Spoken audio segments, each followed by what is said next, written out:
با فضل الصدقہ اٹھا کر دیکھیے کہ ایک مناظرہ ترتیب دیا انہوں نے کہ ان سے یہ بات کروں گا، یہ سوال کروں گا، یہ اعتراض اٹھاؤں گا، لیکن جب حضور کی مجلس میں پہنچے اور آقا کریم علیہ السلام کے رخ زیبا کو دیکھا تو سارے سوال بھول گئے۔ رومی بولے اے لقائے تو جواب ہر سوال، حل شود ہر مشکلت بے کی لوکال، تیری ملاقات ہی تو سارے سوالوں کا جواب، تیرا ایک بار دیکھ لینا ہی تو سارے مسئلے حل کر دیتا ہے۔ تو سوالات کا ایک ڈھیر اٹھائے لائے تھے، ایک گٹھڑی باندھ کے لائے تھے سر پہ رکھ کے، لیکن جو ہی حضور کو دیکھا تو وہ جو گٹھڑی باندھ کے لائے تھے اس کی گرہیں ڈھیلی ہونے لگی، پھر سوال تتلیوں کی طرح اڑنے لگے، اور حضور کو دیکھا تو کوئی سوال ہی باقی نہ رہا۔ اب آقا کریم نے فرمایا عبداللہ ابن سلام آؤ کدھر آئے ہو؟ یہ تو مناظرہ کرنے آئے تھے، سودا لینے کے لیے بازار گئے ہم، ہاتھ اس کے بکے جس کے خریدار گئے۔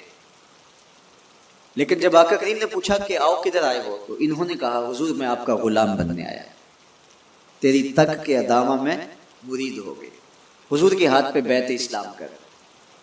اب جن لوگوں نے عبداللہ ابن سلام کو تیار کر کے بھیجا تھا وہ امید میں تھے کہ تھوڑی دیر کے بعد ہم سنیں گے کہ انہوں نے سخت سوال کیے اور مسلمانوں کے نبی ان کا جواب نہیں دے پائے، لیکن جب ان کے کانوں تک یہ خبر پہنچی کہ عبداللہ بن سلام نے تو کوئی سوال ہی نہیں کیا بلکہ وہ محبوب کی نگاہوں کا شکار ہو گئے، اور انہوں نے دیکھتے ہی حضور پر تن من سب کچھ نچھاور کر دیا اور لبوں پہ کلمہ جاری ہو گیا، تو وہ صبر نہ کر سکے اور عبداللہ ابن سلام کے پاس پہنچے اور جا کے کہا کہ تم نے یہودیت کی ناک خاک آلود کر دی، تم نے کوئی سوال کیا ہوتا، انہوں نے جواب دیا ہوتا اور پھر تم نے مان لیا ہوتا تو ہم سمجھ جاتے کہ ایک عالم تھا، علمی پیاس بجھ گئی، مطمئن ہو گیا۔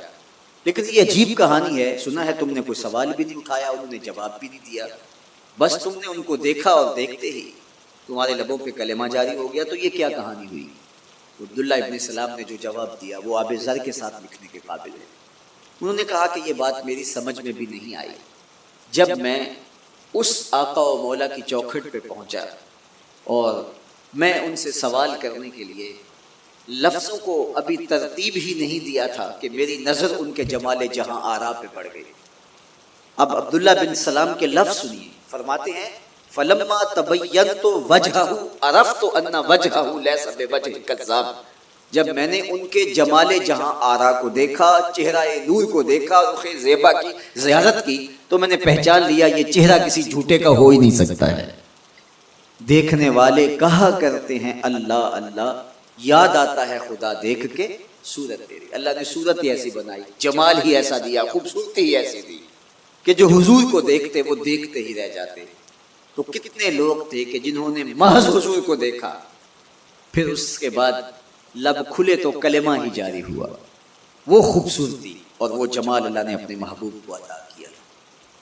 آقا کریم علیہ الصلوۃ والسلام کا ایک ایک عضو بدن خوبصورتی کا مرقع تھا، بلکہ خوبصورتی کا معیار تھا۔ حسن کیا ہوتا ہے، حسن کا معیار کیا ہوتا ہے، جمال کسے کہتے ہیں، خوبصورتی کی تعریف کیا ہے، اعضائے محمد صلی اللہ علیہ وآلہ وسلم کا توازن دیکھ لو تمہیں پتہ چلے گا کہ حسن کسے کہتے ہیں۔ حضور علیہ السلام کو اللہ تعالیٰ جل شانہ نے جو حسن بخشا، جو جمال دیا، جو خوبصورتی دی، وہ حضور کے مبارک قدموں سے اس کا انداز کیجئے کہ جس کے قدم اتنے سونے ہیں اس کا چہرہ کتنا سونا ہوگا۔ حضرت عبداللہ بن بریدہ رضی اللہ تعالی عنہ حضور کے مبارک قدموں کا ذکر کرتے ہوئے وصف جمال محمد کی کہانی چھیڑتے ہیں اور فرماتے ہیں کان رسول اللہ صلی اللہ علیہ وآلہ وسلم احسن البشر قدما، کہتے ہیں کہ کائنات میں جتنے سونے قدم میرے حضور کے تھے کسی کے تھے ہی نہیں۔ جو جمال اللہ نے حضور کے مبارک قدموں کو دیا تھا، اللہ اکبر، وہ کسی اور کا مقصود نہیں تھا، خوبصورت قدم۔ اور حضرت انس رضی اللہ تعالیٰ عنہ، حضرت ابو ہریرہ رضی اللہ تعالیٰ عنہ، اور حضور کے وصاف ہیں حضرت ہند بن ابی حالہ رضی اللہ تعالیٰ عنہ. یہ حضور کا حلیہ بیان کرتے ہیں. حضرت امام حسن بن علی رضی اللہ تعالیٰ عنہ نے حضرت ہند بن ابی حالہ کو ایک دن کہا کہ مجھے اپنے آقا و مولا کا حلیہ بتاؤ. انہوں نے حضور کا حلیہ بیان کیا. یہ حضور کے وصاف ہیں چونکہ انہوں نے حضور علیہ السلام کو بہت قریب سے دیکھا اور آقا کریم علیہ السلام کی زیارت سے مالا مال ہوئے. ویسے حضرت امام حسن نے بھی تو حضور کو دیکھا تھا اور بھی اصحاب نے حضور کو دیکھا تھا. یہاں یہ بات دلچسپی سے خالی نہیں ہے کہ صحابی ہی تب بنتا ہے جب وہ حضور کو بنظر ایمان دیکھے. لیکن صحابہ ایک دوسرے سے پوچھتے تھے کہ بتاؤ حضور کیسے تھے. میاں تم نے نہیں دیکھا؟ تو وہ کہتے تھے دیکھ کر بھی نہیں دیکھا. صرف چند لوگ ہیں جو حضور کا حلیہ بیان کرتے. اس کی کیا وجہ ہے؟ علماء نے لکھا کہ حضور کے چہرے پہ جلووں کی تابش ایسی تھی اور حضور کا جمال ایسا تھا اور اس کی چمک ایسی تھی کہ کسی میں ہمت ہی نہیں تھی کہ وہ جی بھر کے دیکھ سکے. تو بعد میں ایک دوسرے سے پوچھتے تھے بتاؤ تم نے دیکھا تو حضور کیسے تھے. اگر ان لوگوں کی تعداد میں آپ کو بتاؤں تو 3 درجن سے زیادہ نہیں ہوگی جو حضور علیہ السلام کے وصاف ہیں، حضور کے حلیہ نگار ہیں، جو آقا کریم علیہ السلام کی صورت کا نقشہ بیان کرتے ہیں. دیکھا 1,24,000 اصحاب ہیں، لیکن جو وصف بیان کرتے ہیں، شمائل رسول کو بیان کرتے ہیں، ان کی تعداد 3 درجن سے زیادہ نہیں. اور یہ بھی وہ لوگ ہیں جنہوں نے حضور کو بچپن میں دیکھا، جنہوں نے حضور کو سوئے ہوئے دیکھا، حضور کو بہت قریب سے دیکھا. حضور علیہ السلام کے پاس ان کا آنا جانا بہت زیادہ تھا. اس طرح انہوں نے حضور علیہ السلام کو دیکھا. حضرت حسان بن ثابت رضی اللہ تعالی عنہ فرماتے ہیں کہ میں جو حضور کا حلیہ بیان کرتا ہوں تو اس کا سبب یہ ہے کہ میرے پاس حضور کو دیکھنے کا ایک طریقہ آ گیا تھا. فلما نظرت الى انوارہ فودعت کفی علی عینی خوفا من ذہاب بصری. کہا کہ جب میں حضور کو دیکھتا تھا تو اپنی آنکھوں پر انگلیاں رکھ کے انگلیوں کی اوٹ سے دیکھتا تھا کہ حضور کے جلووں کی چمک سے میری آنکھوں کی بینائی نہ جاتی رہے. یہ کون کہہ رہے ہیں؟ حضرت حسان بن ثابت رضی اللہ تعالیٰ عنہ. اور آپ جانتے ہیں حضرت حسان بن ثابت رضی اللہ تعالیٰ عنہ شاعر ہیں اور شاعر حسن دیکھنے میں بڑا دلیر ہوتا ہے. اور یہ حسن بھی ابھی پوشیدہ ہے. 70,000 بشریت کے پردے ڈالے گئے. اگر یہ حسن بے نقاب ہوتا تو کوئی جلووں کی تاب ہی نہ لا سکتا. یہی بہتر ہے کہ وہ پردے میں رو پوش رہے. وہ اگر پردہ اٹھا دے تو کسے ہوش رہے؟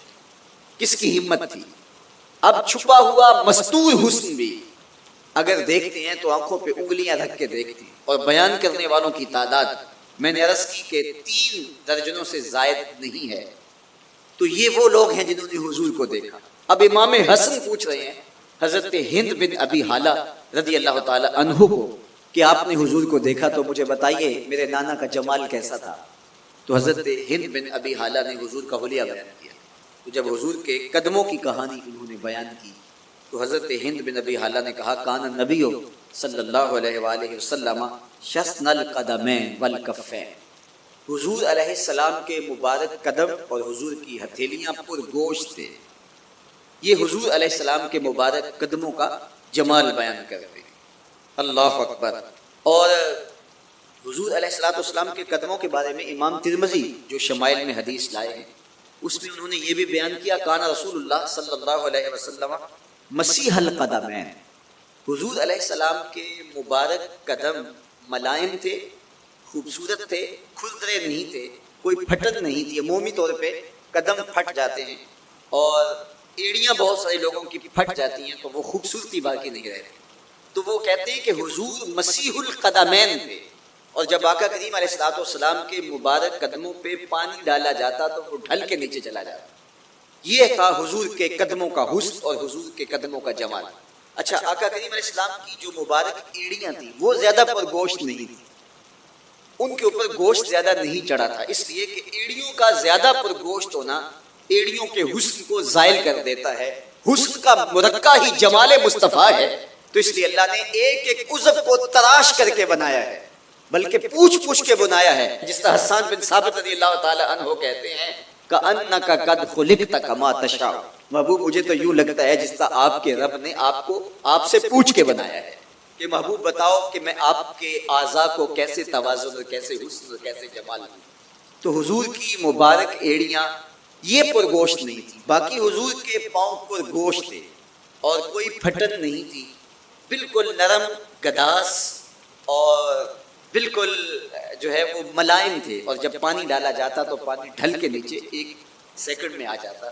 یہ اللہ نے محبوب کو حسن دیا۔ حضرت ہند بن ابی حالہ نے کہا کہ حضور کے مبارک تلوے جو تھے وہ درمیان سے اٹھے ہوئے تھے، ایڑیوں سے لے کر کے انگلیوں تک یہ تلوہ کہلاتا ہے، جو اس کا نچلا حصہ جو زمین سے مس کرتا ہے، اور اس میں جو درمیان والا حصہ ہے یہ اٹھا ہوا ہو اور بالکل پاؤں سیدھا نہ ہو، تو یہ پاؤں کا حسن ہے، پاؤں کا بالکل